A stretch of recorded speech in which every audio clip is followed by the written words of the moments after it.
Hello दोस्तों, तो कैसे हैं आप सभी लोग। आई होप आप सब लोग बहुत ही अच्छे होंगे। तो आज हम बहुत ही इम्पोर्टेंट टॉपिक पे चर्चा करने वाले हैं। रिसेंटली जो दुनिया भर में हो रहा है वो क्या हो रहा है, वो वर्ल्ड वॉर 3 के दस्तक होने का इशारा मिल रहा है हर जगह। जिस तरह से हमने देखा, सुना, पढ़ा और न्यूज़ों में देखा कि इजराइल और यूएसए दोनों देशों ने मिलकर ईरान पे हमला किया, और ईरान पे छोटा मोटा हमला नहीं, बहुत ही बड़ा हमला करा। दिल और दिमाग दोनों पे हमला करा। वहाँ के जो नेता हैं, supreme leader Ayatollah Ali Khamenei के ऊपर डायरेक्ट हमला किया है, जिस हमले में वहाँ के सुप्रीम जो लीडर हैं उनकी जान चलेगी, जिसमें उनके परिवार के कहीं मतलब सदस्यों की जान जा चुकी, और फौज के कहीं उच्च स्तरीय लोगों की जान चुकी है जो बहुत ही उच्च पोस्ट पर थे। और सुनने में आया है कि ये परमाणु हथियार जो मतलब ये जो युद्ध हुआ वो किस चीज़ के ऊपर हुआ, जो अयातुल्लाह अली खामेनी है वो वहाँ पर परमाणु हथियार बना रहे थे, न्यूक्लियर वेपन बना रहे थे, जिसमें यूएस ने उनको खास तौर पर मना करा था कि भाई ये तुम मत बनाओ। तो उन्होंने बताया था कि हम दुनिया की शांति के लिए, हमारा जो देश है वो शांति प्रिय देश है, हम इसका गलत यूज नहीं करेंगे, मगर हम न्यूक्लियर बम बना के रहेंगे। वो पिछले 2 महीने से उनको टारगेट कर रहे थे कि मत आप बनाइए, मत बनाइए, मत बनाइए, नहीं तो हम सख्त कार्रवाई करेंगे। तो उसके बदले में अयातुल्लाह खामेनी जो वहाँ के सुप्रीम नेता हैं, उन्होंने पलटवार में ये बोला था, उनको मतलब चुनौती देते थे पलटवार में, जो ट्रंप को बिल्कुल भी पसंद नहीं थी। और इजराइल के साथ तो उनकी 36 का आंकड़ा ही था। तो क्या करा कि दोनों ने मिलकर एक फिक्स टारगेट लगाकर, और जो उनके जासूस थे, जासूस के सूत्रों से उनको पता लगा कि खामेनी अपने दफ्तर में फलाने मंजिल पर बैठा हुआ है, मतलब अंडरग्राउंड मंजिल थी उनकी कोई। तो वहाँ पर उन्होंने एक स्पेशल बम से उस टारगेट को अचीव करा, वहाँ सीधा बम मारा। और अयातुल्लाह अली खामेनी है जो जो ऑलमोस्ट वर्ल्ड के जितने भी मुस्लिम हैं उनके सुप्रीम लीडर हैं अयातुल्लाह अली खामेनी, ठीक है। तो उनकी वहाँ मृत्यु होगी, जिसके कारण बहुत से देश के जो मुसलमान, जो हमारे भाई लगा लीजिए, कुछ भी लगा लीजिए, वो बिल्कुल माइंडली और दिल से, दिमाग से वो बिल्कुल ही इमोशनल थे उनके साथ, क्योंकि वो खुद अपने मुंह से बोलते हैं कि उनके सुप्रीम लीडर थे। मगर दूसरी तरफ यहाँ बात देखी जा चुकी है कि वहाँ के जो ईरान के लोकल्स हैं, कुछ लेडीज़ हैं, वो जश्न भी मना रही हैं, वो खुश भी हो रही हैं कि ठीक है, ये अयातुल्लाह अली जो खामेनी है उन्होंने बहुत अत्याचार करे थे, वो उनको बुरके में कंपल्सरी हो गया था, उनको आना जाने में रुकावट थी, तो वो अगर वो पूरे हो गए हैं परमात्मा को, तो वहाँ के जो लोकल्स हैं वो बहुत खुश हैं। चलो छोड़ो, ये तो बात अलग है। हमारे जो देश के मुस्लिम हैं वो तो बेचारे बहुत ही उसमें है, दर्दनाक स्थिति से गुजर रहे हैं। पाकिस्तान के जो लोग हैं वो बहुत दर्दनाक स्थिति से गुजर रहे हैं। पाकिस्तान में कम से कम 13 लोगों की मृत्यु हो चुकी है। ये कुछ कर रहे थे, सड़कों पे जुलूस निकाल रहे थे अपना, और वहाँ की जो यूएस एम्बेसी है उसके ऊपर अटैक कर रहे थे। तो पाकिस्तान की जो लोकल पुलिस है, वहाँ की लोकल और नेशनल पुलिस है, वहाँ उनको लोकल्स को रोकने की बहुत कोशिश करी, उनके ऊपर सीज फायर करे गए, आंसू गैस के जो गोले हैं वो दागे करे, मगर वहाँ के पाकिस्तान के अनपढ़ गवार जो लोग हैं वो नहीं मान रहे। और वहाँ के यूएस एम्बेसी के ऊपर उन्होंने लगातार हमले करे, पर्सनली लाठियों से, पत्थरों से, और जिसमें भगदड़ में वहाँ के लोकल्स की 13 लोगों की मौत हो चुकी है। और एनीवेयर, और मैं यहाँ मेन मुद्दा ये आता है कि चलिए ठीक है, हर किसी के धर्म में एक धर्म गुरु होता है, हम इज्जत करते हैं, ठीक है, होएगा धर्म गुरु। हमने देखिए, हमें नाम नहीं सुना उनका, नाम तो सुना है मगर ये नहीं सुना कि सच में वो पूरे वर्ल्ड के सुप्रीम लीडर थे। चलिए ठीक है, तो हम यहाँ पर जो बात कर रहे हैं वो बात कर रहे हैं युद्ध वर्ल्ड वॉर 3 की। वर्ल्ड वॉर 3 की यहाँ क्या बात हो रही है कि जो पलटवार करा है ईरान ने, वो एक देश के ऊपर नहीं करा, ना 2 देश के ऊपर करा है, इसराइल और यूनाइटेड स्टेट्स के ऊपर नहीं करा, उन्होंने कम से कम 7 से 8 देशों के ऊपर हमला करा। जो इसराइल था और जो रशिया था उनका तो एक ही टारगेट था। रशिया का एक टारगेट था कि यूक्रेन के ऊपर हमला करना है, उसको अपने कब्जे में लेना है, और इजराइल का एक टारगेट था कि फिलिस्तीन के ऊपर मेरे को अटैक करना है, और फिलिस्तीनियों को उसने इजराइल ने खदेड़ दिया। क्या इस ये युद्ध में जो इतना बड़ा उसने पंगा छेड़ दिया है, क्या इजराइल और यूएस मिलकर ईरान के ऊपर काबू पा सकेंगे?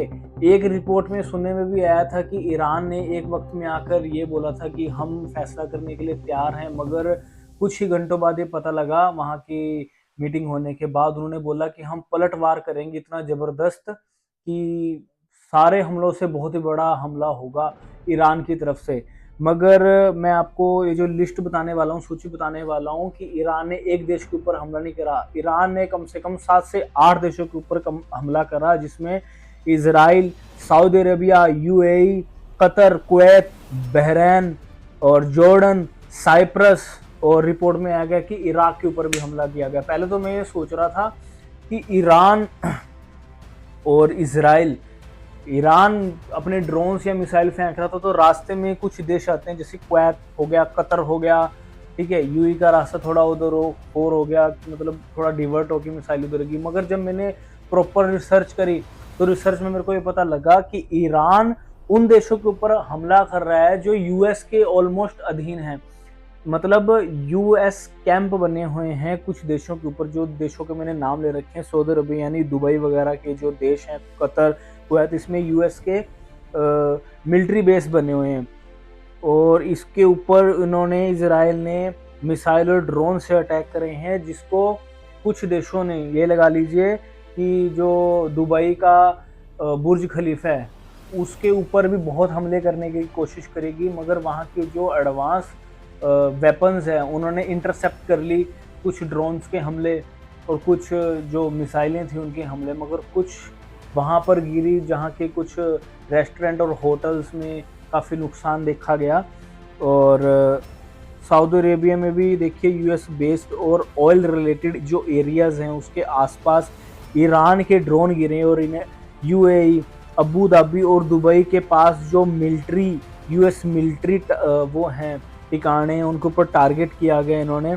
और ऑलमोस्ट बहरीन में जो US navy 5th flat base के पास थ्रेट और स्ट्राइक्स किए गए ईरान की तरफ से। तो ईरान ने यार एक देश के ऊपर नहीं किया गया, तो ईरान शायद ये चीज़ भूल रहा है कि यूएस के पास बहुत बड़ी पावर है। वो इजराइल के ऊपर तो देखिए कर ही रहा है पलटवार, मगर जो यूएस के पास यार एक बहुत बड़ी पावरफुल उसके ऊपर शक्ति है, ऑलमोस्ट पूरा यूरोप उसके साथ है। एक नेटो जो शक्ति है उसका वो सुप्रीम है, उसका वो लीडर है यूएस यार। सारी यूरोप को मिलिट्री मतलब सपोर्ट देता है अमेरिका, और पूरा एक गठबंधन है इनका नेटो का। तो ईरान ने ऑलमोस्ट पंगा ले लिया, 7 से 8 देशों के ऊपर इसने हमला करा, मगर इसने पाकिस्तान के ऊपर क्यों नहीं किया? मैंने रिसर्च करा था कि पाकिस्तान के ऊपर ऑलमोस्ट 4 से 5 यूएस मिलिट्री बेस्ड कैंप हैं। इंडिया में एक भी नहीं है, क्योंकि इंडिया बाहरी ताकतों को, विदेशी ताकतों को अपने देश के अंदर पर्सनल मिलिट्री बेस नहीं बनाने देता, क्योंकि इंडिया की जो फौज है वही बहुत ताकतवर है, और हमें किसी के देश की सपोर्ट की ज़रूरत नहीं है मिलिट्री के ऊपर। हमें ठीक है, हमें रशिया का, इजराइल का साथ मिल रहा है, बहुत बड़ी बात है, ठीक है जी। और मगर पाकिस्तान के अंदर कम से कम 4 से 5 यूएस मिलिट्री बेस है, और जो ईरान है वो पाकिस्तान के ऊपर क्यों नहीं हमला करता है? क्यों? क्योंकि इनकी सुन्नी है, दोनों देश सुन्नी है, सुन्नी भाई। तो भाई वहाँ भी हमला करो ना, वहाँ तो इकट्ठे 4 हैं और तुम्हारे पड़ोस में है पाकिस्तान, 2 देश छोड़ के पाकिस्तान आता है तुम्हारा।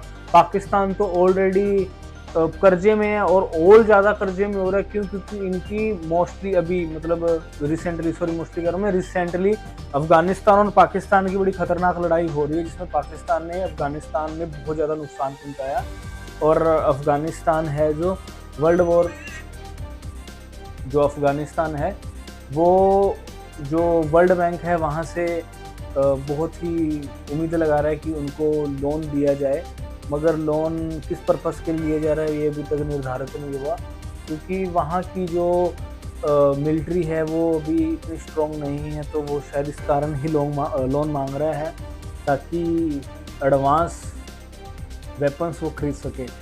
तो अब बहुत सारे देशों के साथ ईरान ने पंगा ले चुका है। अभी बदले में ईरान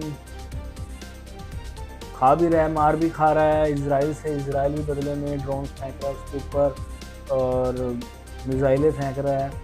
बाकी देखते हैं आगे क्या होता है। बाकी आप मेरे को कमेंट में ज़रूर बताइएगा कि ये सच में वर्ल्ड वॉर 3 में दस्तक दे चुका है कि नहीं दे चुका है। मैं ऑलमोस्ट जो वीडियोस बनाता हूँ वो व्लॉग्स बनाता हूँ, तो मैंने आज थोड़ी सी स्टडी करके इसके ऊपर मैंने वीडियो बनाई है। तो मैं आपको बता दूं दोबारा से कि जो पहला हमला हुआ था ये यूएस और यूएस और इजराइल की तरफ से हुआ था 28 को।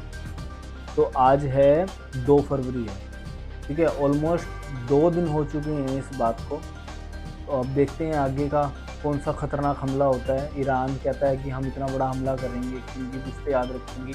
तो ठीक है भाई, तुम ऑलमोस्ट 8 कंट्रियों के ऊपर हमला कर चुके हो।